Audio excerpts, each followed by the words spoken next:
jambo lolote. Mimi ni mchungaji Calvin Stefano na mwangalizi mkuu wa huduma ya utakatifu, huduma ya kanisa la utakatifu, ambao mimi ndio mwanzilishi na msimamizi wa kanisa hilo lenye matawi sehemu mbalimbali. Huduma ambayo mimi naifanya na ndio wito ambao nilionao ni kupeleka utakatifu kwa njia ya upanzi wa makanisa, lakini katika muktadha huo kuonyesha usahihi wa imani, kuonyesha mahali kokote kukipotoshwa. Moja ya kazi nilionayo ni kunyoosha ule upotovu ambao umepandikizwa na watu au umepandikizwa na dhehebu fulani, na ili watu waweze kuelewa ukweli, na mara baada ya kuelewa ukweli waamue wenyewe sasa kwamba watafuata au watakataa. Kumbuka, ninalazimika kusema ukweli, kunyoosha, kufafanua Biblia, kuinyoosha Biblia, kuelezea ufafanuzi na kwa uhalisia wake Biblia, ili anayetaka kuifuata Biblia aifuate mara baada ya kuelewa. Anayetaka kumfuata Yesu amfuate mara baada ya kuelewa.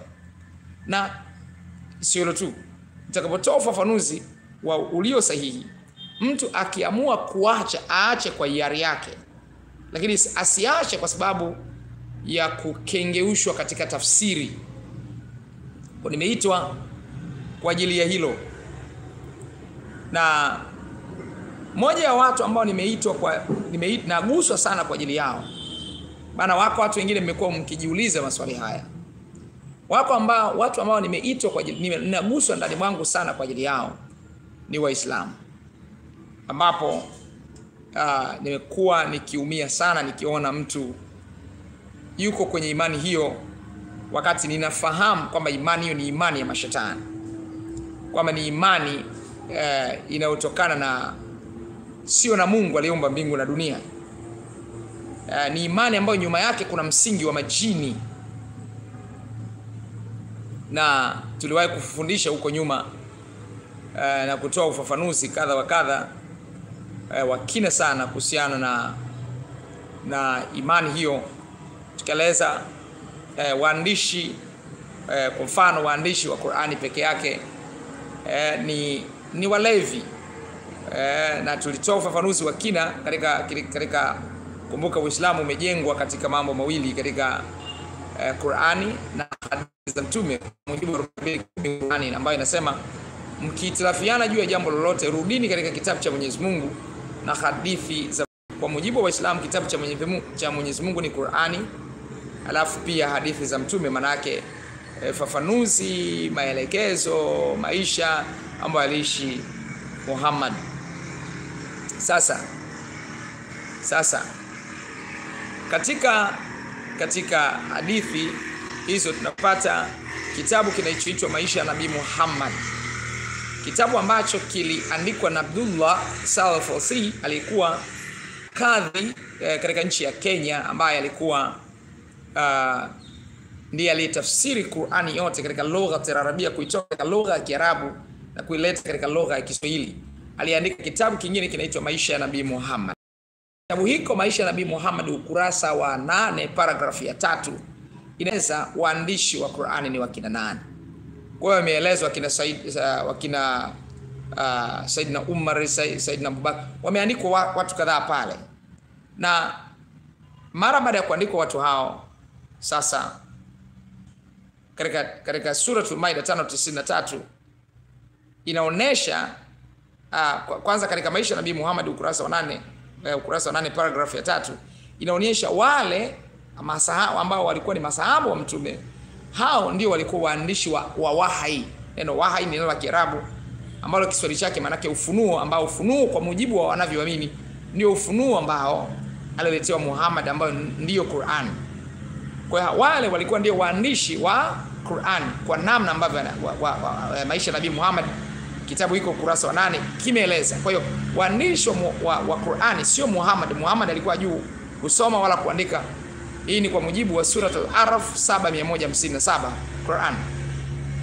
Kwa waliokuwa waandishi walikuwa masahaba, kwa lugha ya Kiswahili ambacho tungeweza kukielewa rahisi, ni wanafunzi wa Muhammad. Sasa hao ndio walikuwa waandishi kwa sababu ndio walikuwa wanajua kusoma na wala kuandika, walikuwa wanajua kusoma na kuandika. Sasa hawa waandishi hawa, kwa mujibu wa 5:93 Suratul Maida, ufafanuzi wake, walikuwa ni walevi kabisa. Waandishi wa Qur'an walikuwa ni walevi kabisa. Kwa una uwezo ukawa na ushahidi wa uhakika ndani mwako. Unaweza ukawa na ushahidi wa uhakika ndani mwako kwamba kama walevi ndio walioandika Qur'an, bila shaka Qur'an itakuwa imetoka kwa Mungu au kwa shetani. Majibu utakuwa unayo kwa dhahiri. Sasa narudia tena, nataka nieleze wito wangu kwanza. Nimelizungumza hilo nyuma na nataka nirudie tena. Na usianze kupata conflict. Kwa nini mchungaji anazungumza mambo haya? Kwa nini kuna conflict hapo? Ni kwamba Mungu aliponiita, kazi niliyopewa ni kuupeleka utakatifu duniani kwa njia ya kupanda makanisa. Lakini katika upanzi huo wa makanisa ni lazima niifafanue Biblia mbele ya wapagani, mbele ya mataifa, ili hao wa mataifa waielewe Biblia kwa wazi. Wakiamua kuifuata waifuate, wakiamua kuikataa waikatae mara baada ya kuelewa. Tuna tatizo katika kanisa la Mungu kwamba watu wengi hawaiamini Biblia, hawaamini Ukristo kwa sababu Biblia hawaielewi. That's a great conflict which is found in the world right now. Watu hawaingii katika Kristo. Moja ya sababu sio kwamba hawamtaki Kristo, no. Moja ya sababu hawamuelewi Kristo. Ndio maana tumefundisha masomo kama uungu wa Yesu kwa mfano. Somo ambalo limeleta utata usiokuwa kawaida. Tumemsikia mtu anajiita mzee wa upako, anakataa kwamba Yesu sio Mungu bali Yesu ni mwana Mungu. Nikasema that's a stupidity statement. Hiyo ni kauli ya kipumbavu kuliko kauli yoyote. Unaposema Yesu sio Mungu lakini ni mwana wa Mungu, unamaanisha nini? Wakati kwa mujibu wa Biblia ukisema mwana wa Mungu limaanisha ni Mungu. Tuliwahi kujifunza liko somo tulishajifunza uungu wa Yesu. Yaani ukikataa Yesu sio Mungu afu ukakubali kwamba Yesu ni mwana wa Mungu, it means that you have spoken very stupid thoughts. Kusema Wayahudi ulipokuwa ukisema Yesu ni mwana wa Mungu, ukisema hivyo kwa Wayahudi walielewa ukisema mwana wa Mungu limaanisha ni Mungu. Hebu nikusomea andiko Yohana sura 10 mstari wa 30 mpaka mstari wa 33. Sikiliza statement ya Yesu Kristo kwanza. Anasema mimi na Baba tu mmoja. Let me speak it in English. Katika Kiingereza anasema I and my Father are one. Mimi na Baba yangu tu mmoja. Not union, not unity. Mimi kwenye Kiswahili, kwa tafsiri wa Kiswahili, unajua taaluma ya kutafsiri ilivyo, mimi vile vile moja ya shughuli ambayo naifanya ni shughuli ya ukalimani. Tafsiri ya kukalimani ilivyo, unao uwezo ukatafsiri sawa sawa, au unao uwezo wa kutafsiri ukaongeza maana au ukapunguza. Na wakati mwingine kwenye taaluma ya kutafsiri unalazimika wakati mwingine kuto kutafsiri neno kwa neno, lakini kutafsiri maana ambayo anailenga huyu msemaji ili imfikie yule ambaye anataka afikishe ujumbe.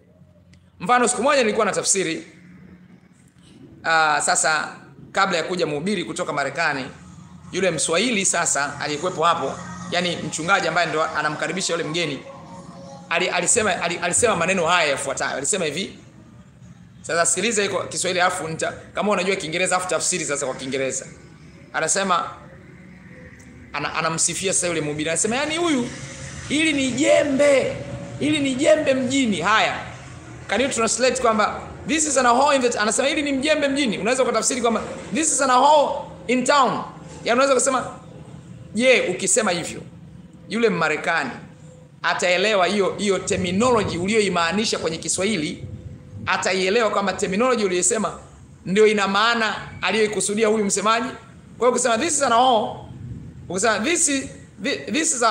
this is a hoe in town, tafsiri yule hawezi kuelewa chochote. Alichokuwa anakitaka kumaanisha huyu mhubiri ni nini?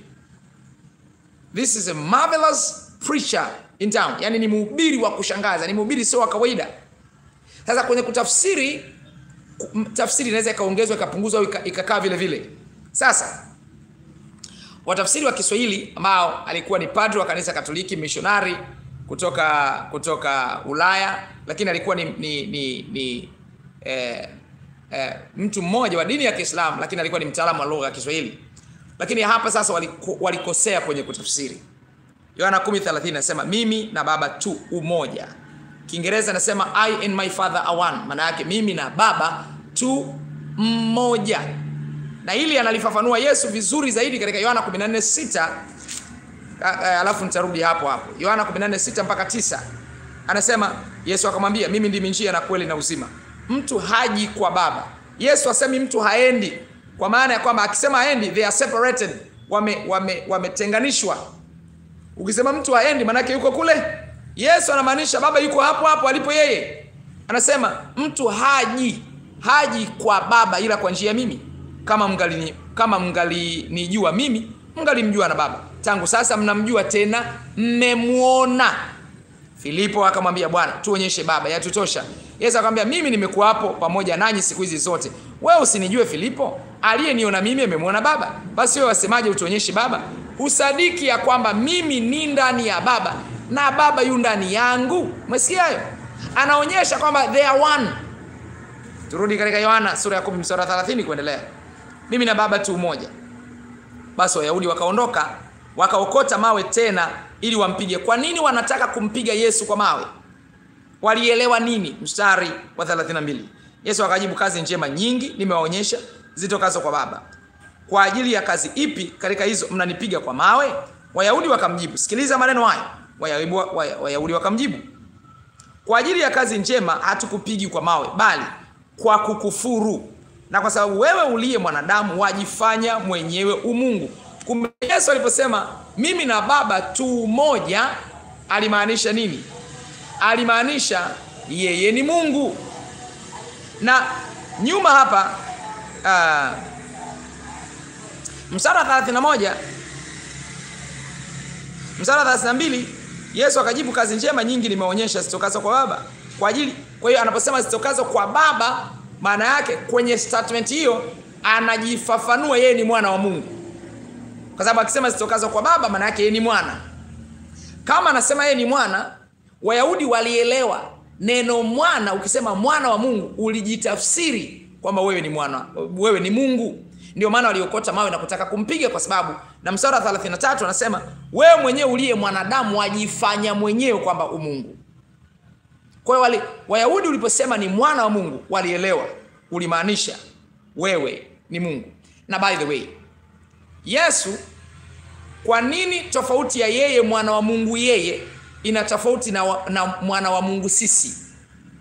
Yesu ni mwana pekee wa Mungu. Yohana 3:16. Kumbuka, asili ya Yesu Kristo, asili yake yeye ni neno la Mungu. Neno na mtamkaji sio wawili, ni mmoja. Hili neno ndilo linaloitwa mwana. Mimi nikikutukana, nimekuwa nikisema, ukienda polisi wakija wananikamata mimi, sio neno. Kwa nini?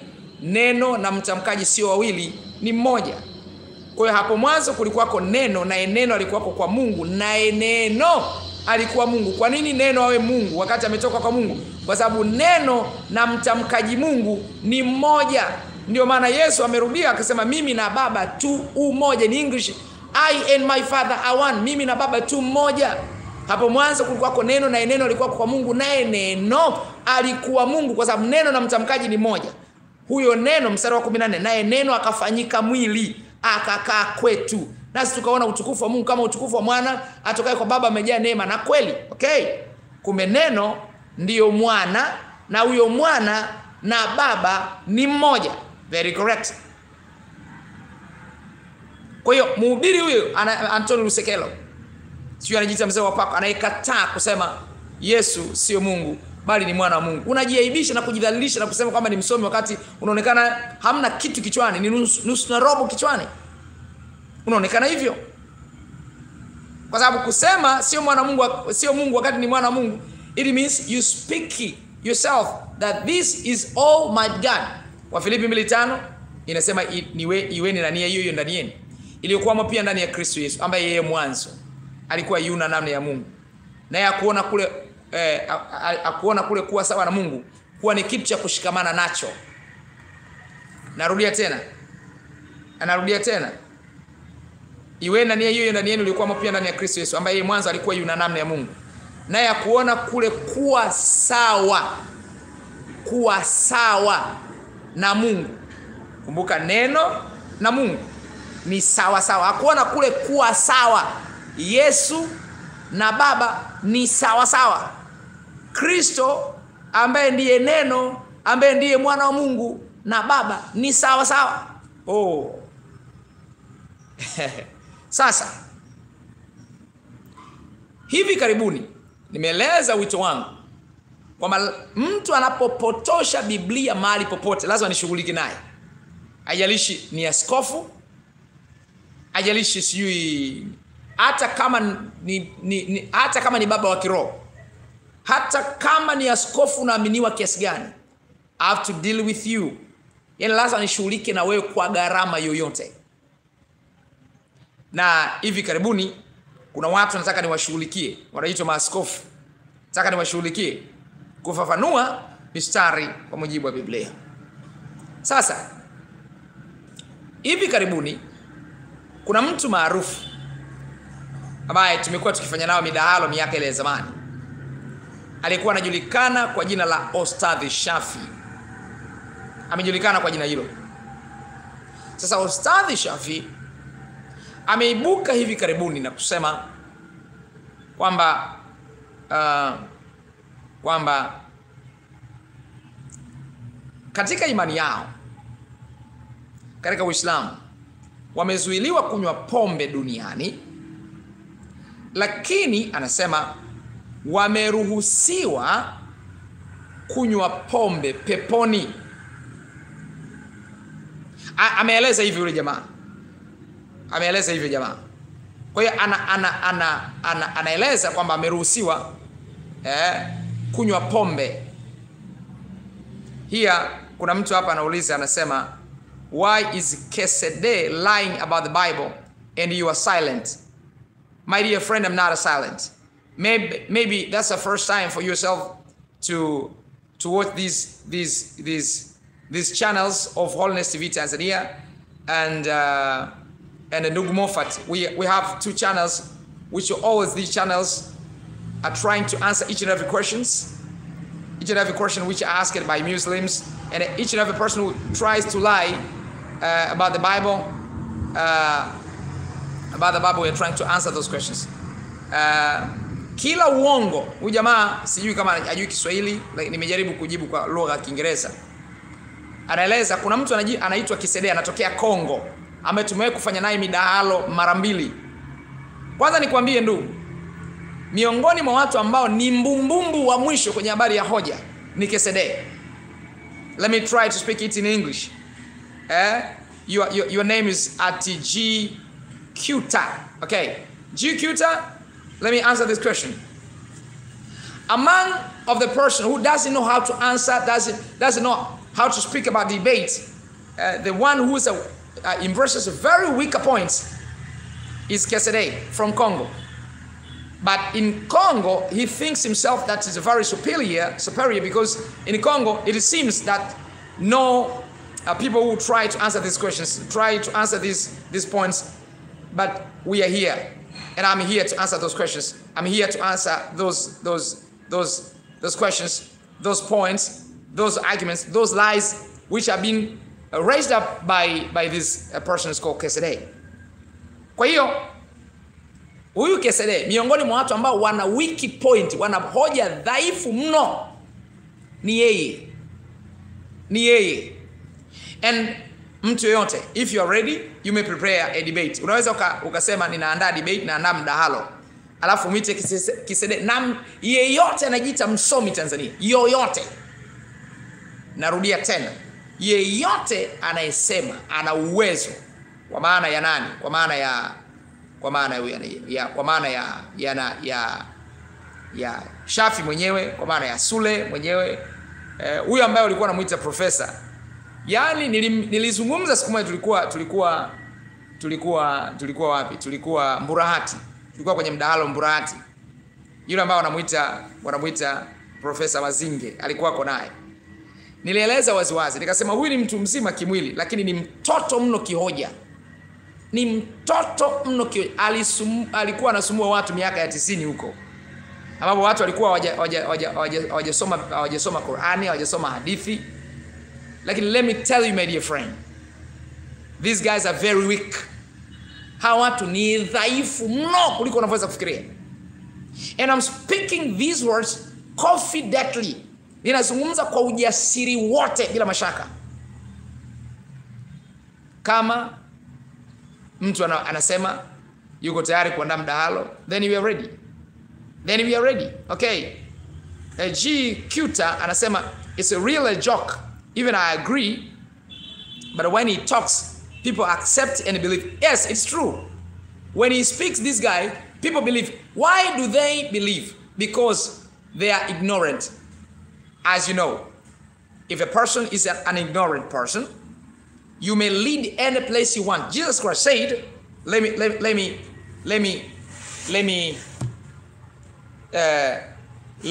speak it. Jesus Christ, where did he say? He said in John chapter 1, verse 32. In English, it says in English. Here I have a Swahili Bible. Let me take it. Let me take it. English Bible.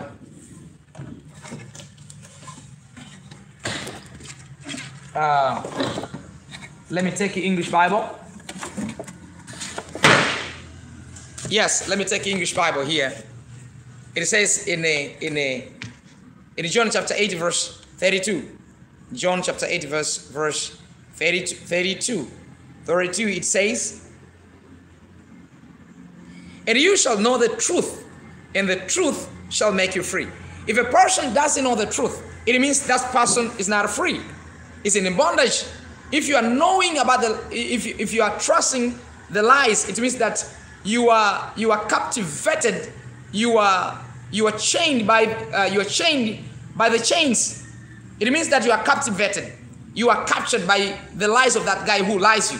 And the Bible says in Romans chapter 6 verse 16, and a person who tells you, and you believe in that lies, with that person lies, it means you are becoming a slave of that person who lies. The same as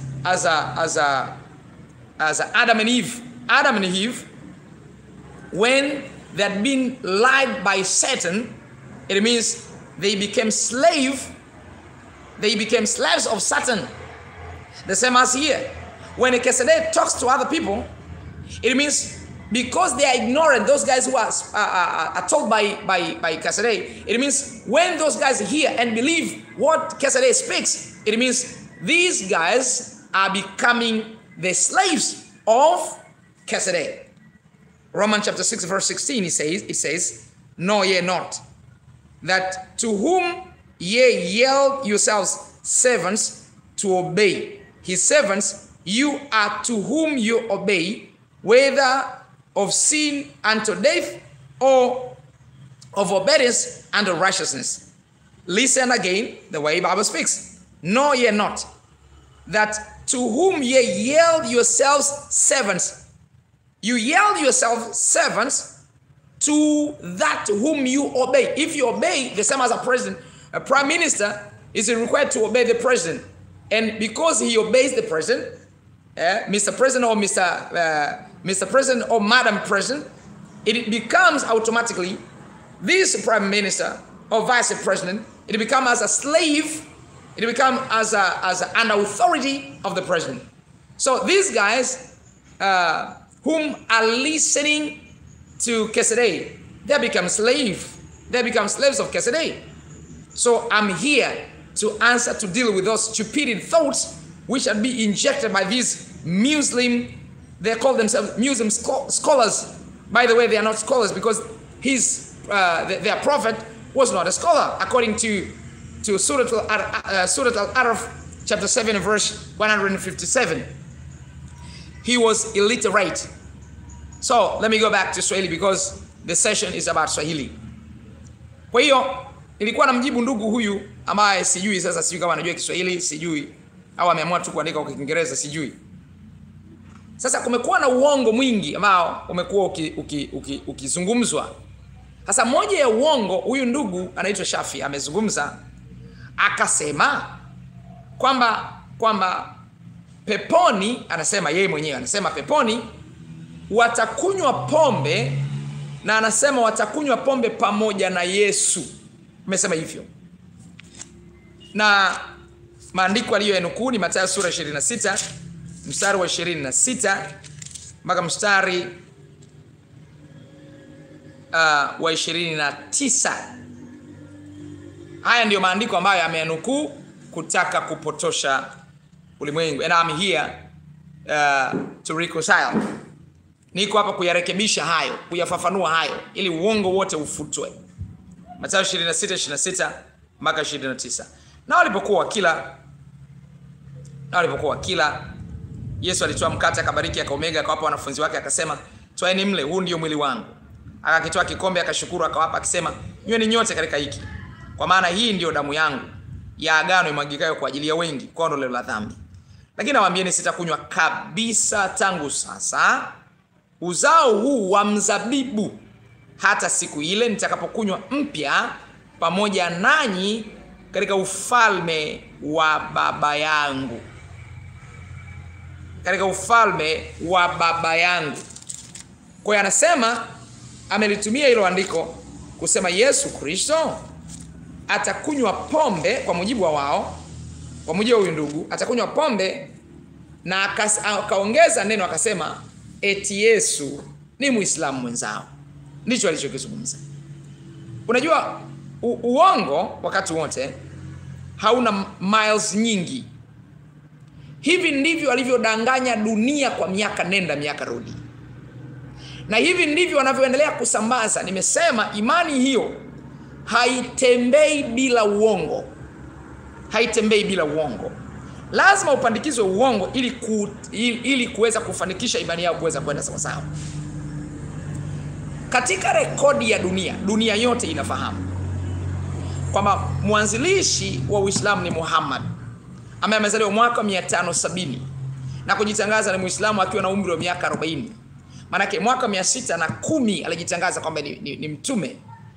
Na hiyo ni mada nyingine, ni ndefu, ni mada nyingine, tukipata nafasi tutakuja kuidiscuss. Ni kweli alitokewa na malaika?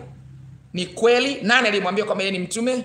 Tutaenda kujadili wakati mwingine kwa neema Mungu. Sasa mwaka 610 akaanza kutangaza hiyo imani. Alipoanza kutangaza imani yake, aliitumikia kwa muda wa miaka 23. Mwaka 632 kwenda 33 alikufa. Na alipokuwa amekufa, kumbuka wakati huo kitabu cha kwao kilikuwa hakijawahi kuandikwa. Hakijaandikwa kabisa. Nani aliandika kitabu hiko? Nimefafanua kwa wale ambao wameingia hivi karibuni, nilifafanua hapo nyuma